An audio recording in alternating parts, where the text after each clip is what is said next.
রতনপুর একটি সুন্দর গ্রাম। এই গ্রামের পাশে ছোট্ট একটা সুন্দর বন রয়েছে। এই বনের মধ্যে দুজন পরী বসবাস করত, একজন চন্দ্রিকা আর অন্যজন কালিন্দী। চন্দ্রিকা ও কালিন্দী আপন দুই বোন। চন্দ্রিকা ভালো একজন পরী, সে মানুষকে সহযোগিতা করে। আর কালিন্দী একজন খারাপ পরী, সে মানুষদেরকে বন্দি করে রেখে দেয় আর পশু পাখি বানিয়ে রেখে দেয়। এই জন্যই গ্রামের বাসিন্দারা অনেক চিন্তায় থাকে।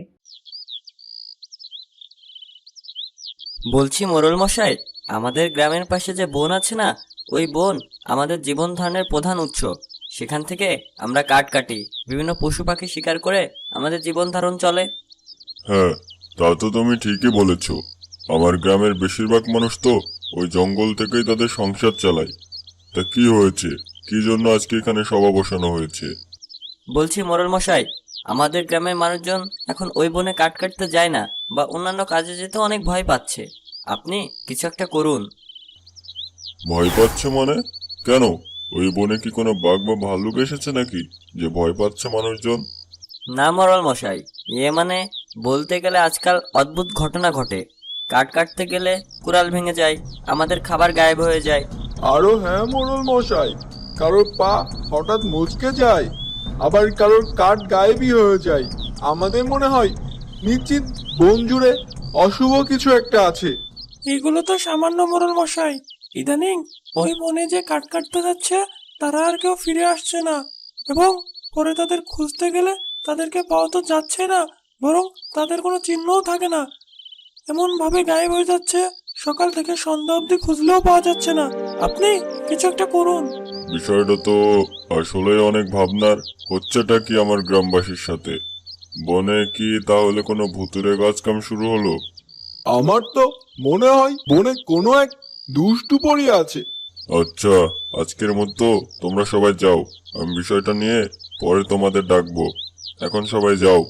আচ্ছা মোড়ল মশাই, আপনি আমাদেরকে বাঁচান। এখন সবাই চলো।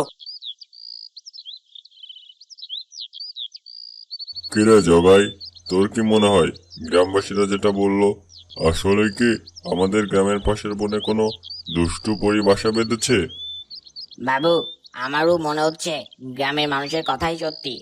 কারণ আমি বেশ কিছুদিন আগে থেকে শুনে আসছি যে গ্রামের মানুষেরা যখন জঙ্গলে যায় আর কেউ ফিরে তো আসে না। কি একটা বিপদে পড়া গেল বল দেখি। শেষমেশ পরী এসে আমার গ্রামবাসীদের ক্ষতি করছে। কিছু একটা উপায় বের করতে হবে, এইভাবে তো আর চলতে দেওয়া যাচ্ছে না। বাবু, কি আর করা যায় বলেন? এটাই তো ভাবছি কি করা যায়। এভাবে চলতে থাকলে তো গ্রামবাসীরা আর কেউ কাজে যাবে না। গ্রামে তো দুর্ভিক্ষ চলে আসবে, সবাই ভয়ে কাজে না গিয়ে বাড়িতে বসে থাকবে, তারপর না খেতে পেয়ে মারা যাবে। আমি তো এটা দেখতে পারবো না। বাবু, আপনি আর আমি না হয় যাই, চলেন একদিন গ্রামবাসীদেরকে নিয়ে গিয়ে দেখে আসি আসলে হচ্ছেটা কি। না, গ্রামবাসীদের মুখে যেটা শুনলাম, এখন এভাবে বনে যাওয়াটা ঠিক হবে না। চল এখন উঠি। ঠিক আছে।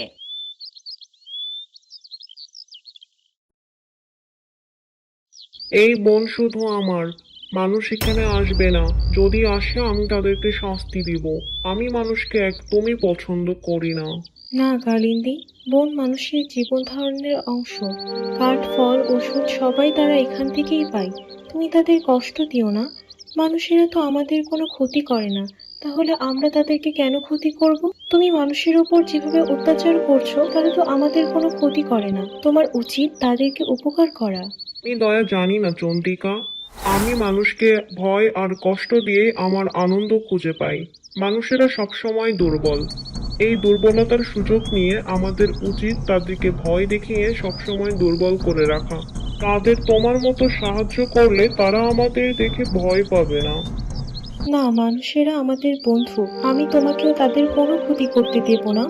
না, মানুষেরা গাছ কেটে নিয়ে যায় আর আমাদের থাকার জায়গা থাকে না। আমি মানুষকে ধরে ধরে পশু বানিয়ে দিব। যারা এই বনে গাছ কাটতে আসবে তাদেরকে আমি ধরে ধরে পশু বানিয়ে দিব।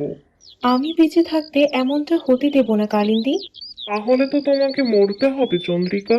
আমি মানুষকে শাস্তি দিব, মানুষকে পশু বানিয়ে দিব, এবং এই শাস্তি দেওয়ার কাজে যে বাধা হয়ে দাঁড়াবে আমি তাকেই মেরে ফেলবো। কালিন্দী, তুমি অনেকটা নিচে নেমে গিয়েছো। তোমাকে শাস্তি দিতেই হবে।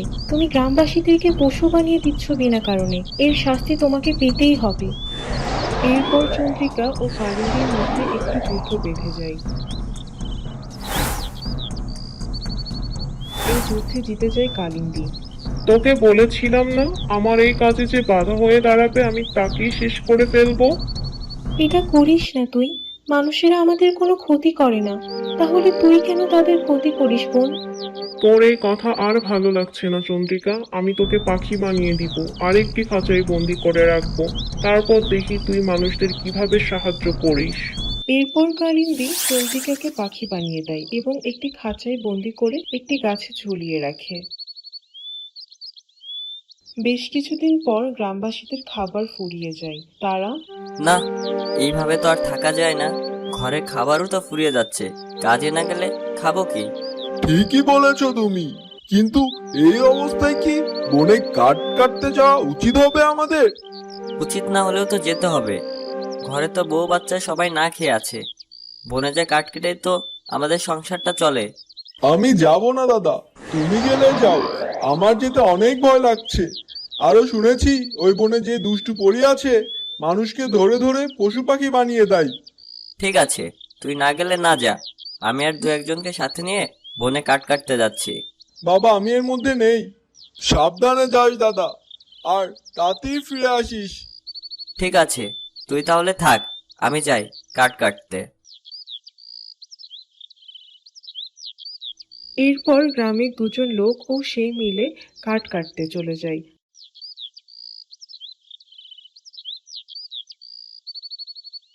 বনে কাঠ কাটতে যাওয়ার পরে আমরা মনে হয় অনেকটা গভীরে চলে এসেছি।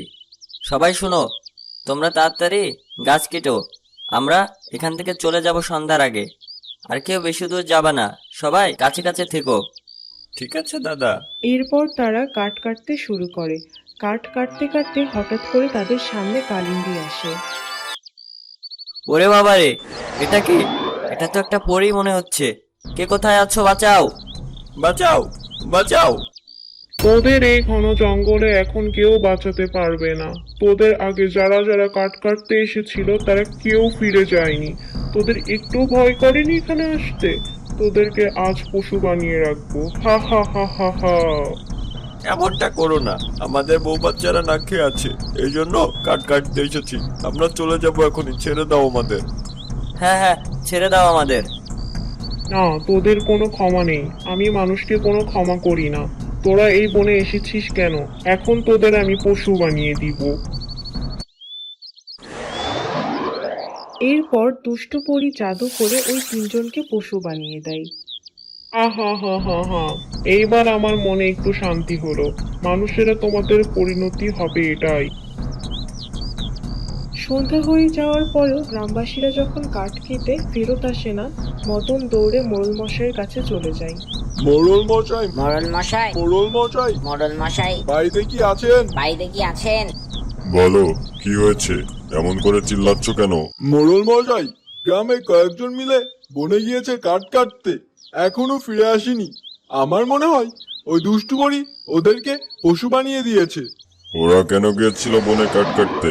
আমি তো ওদেরকে নিষেধ করেছিলাম। মোড়ল মশাই, আপনি এখন কিছু একটা করুন, এইভাবে তো আর থাকা যায় না। কাজের অভাবে মানুষেরা না খেতে পেয়ে মরে যাবে। আবার এদিকে কেউ যদি সাহস করে বনেও যায় আর ফিরে আসে না, ওই দুষ্টু পরী তাদেরকে পশু বানিয়ে রেখে দেয়। ওই দুষ্টু পরীটি মানুষকে অনেক ক্ষতি করছে। আমরা তো এই পরীদেরকে কোনো কোনো ক্ষতি করি না, তাহলে তারা কেন আমাদেরকে ক্ষতি করছে? এর একটা বিহিত করতেই হবে। আপনি একটা উপায় বের করেন। আচ্ছা, কালকে গ্রামবাসীদেরকে বলে রেখো। কয়েকজন গ্রামবাসী মিলে আমরা খুঁজতে যাব আজকে যারা হারিয়ে গিয়েছে তাদেরকে। আচ্ছা মোড়ল মশাই। এরপরে যার যার মতো চলে যায়। পরের দিন কয়েকজন গ্রামবাসীকে নিয়ে মোড়ল মশাই বনে হারিয়ে যাওয়া গ্রামবাসীদের খুঁজতে বের হয়ে যায়।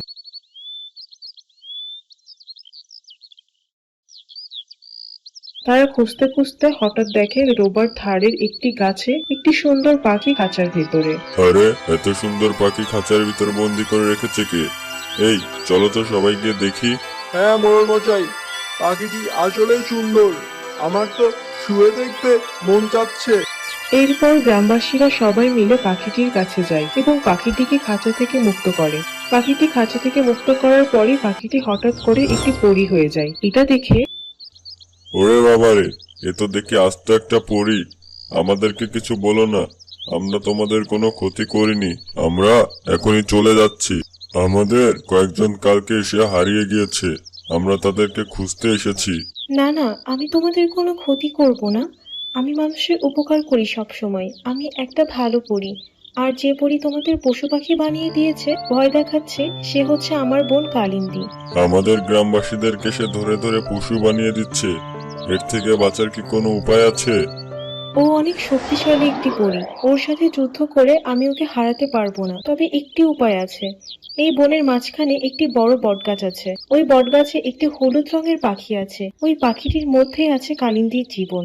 তোমরা যদি ওই পাখিটিকে মেরে ফেলতে পারো, তাহলে কালিন্দীও মারা যাবে সারা জীবনের জন্য। ঠিক আছে, তাহলে আমরা এখনই ওই পাখিটিকে মারতে যাব। তোমরা সবাই যাও, আমি কালিন্দীকে আটকে রাখছি। এই চলো চলো, সবাই চলো, দেরি করো না আর। এরপর চন্দ্রিকা ও কালিন্দীর মধ্যে আবারও একটি যুদ্ধ শুরু হয় এবং এই ফাঁকে গ্রামবাসীরা ও মোড়ল মশাই ওই বটগাছের নিচে পৌঁছে যায়। এই যে সেই বটগাছ। আরে, ওই তো উপরে আছে হলুদ রঙের পাখিটি। ওকে মেরে ফেলতে পারলেই দুষ্ট পরীটি মারা যাবে।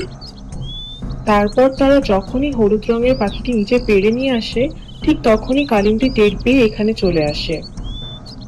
না না, তোমরা এই পাখিটিকে মেরো না। ওই পাখিটি আমাকে দিয়ে দাও। না, তুমি আমাদেরকে অনেক ক্ষতি করেছো। এখন তোমার একটাই শাস্তি, তোমাকে মরতে হবে। ছেড়ে দাও পাখিটিকে। আমি আর কখনো এমন করব না। আর তোমাদের কোনো ক্ষতিও করব না। আমি এই বন থেকে চলে যাব। আর তোমাদের যতগুলো মানুষকে আমি পশু বানিয়েছি সবাইকে ফেরত দিয়ে দিব। তাও তোমরা ওই পাখিটিকে মেরো না। ঠিক আছে, তুমি যদি আমাদের সব মানুষকে ফেরত দিতে পারো, তাহলে আমি তোমাকে পাখিটিকে দিয়ে দিব। এবং তোমাকে কথা দিতে হবে, তুমি আর কখনো এই বনে থাকবে না, আর আসবেও না। ঠিক আছে, আমি আপনার কথা সব মেনে নিলাম। এখন আমার সব গ্রামবাসীকে ফেরত দাও। এরপর কালিন্দী জাদু করে সব গ্রামবাসীকে পশু থেকে আবারও মানুষ রূপে ফিরিয়ে নিয়ে আসে। এই তো সব মানুষগুলো আবার ফিরে এসেছে। সবাই আবার মানুষের রূপে ফিরে এসেছে। আমি আপনার কথা রেখেছি মোড়ল মশাই। এবার আপনি আপনার কথাটা রাখুন। এরপর মোড়ল মশাই পাখিটি কালিন্দীর হাতে দিয়ে দেয়। কালিন্দীও পাখিটি নিয়ে একেবারে জন্য চলে যায় বন ছেড়ে। এরপর থেকে আর কখনোই ওই বনে কেউ পশু হয়ে যেত না। গ্রামের মানুষজন ভালো করে চন্দ্রিকার সাথে মিলেমিশে থাকা শুরু করলো। গ্রামে নেমে আসলো সুখ আর সুখ।